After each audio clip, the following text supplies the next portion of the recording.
मान्यवर विधायक प्रताप केशरी देव। बाचस्पति महोदय, मान्यवर मंत्री जो उत्तर रखते निश्चित भाव में किसी परिमाण संतोषजनक किसी परिमाण कथाटा रखिले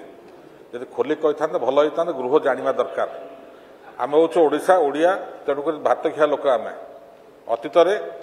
गहम आणिक आम ये रखा होता जो बंद कराया तेणुक ये चाउल खिया लोक चाउल खाइले भल चाषी मंगल से पार्ट उत्तर ठीक कि मान्यवर मंत्री निर्दिष्ट भाव में स्पष्ट उत्तर रखिए कि 22 मसीहा पर्यंत एनएफएस रे चाउल आ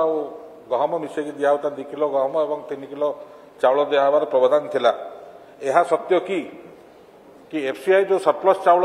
ओडिशा रु नबा कथा न नबा फल गहम देवा फल से इंटर एक्सचेंज करा जाई संपूर्ण भाव में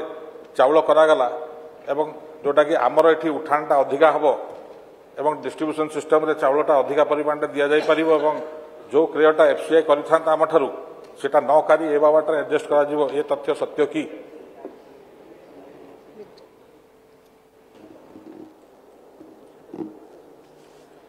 मान्यवर वरिष्ठ विधायक जो कथा कहिसंती मु से संपर्क रे या पूर्व उत्तर रखी सारी जे राज्य सरकार अनुरोध क्रमे राज्य रे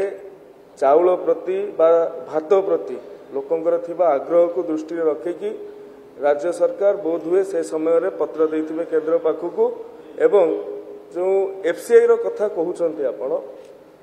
एफसीआई और आमर जो खाद्य शस्य आवंटन चक्र रही ता भितरे तालमेल रहउनथला ता भितरे असंगति रहउतला ता भितरे सामंजस्य रहउनथला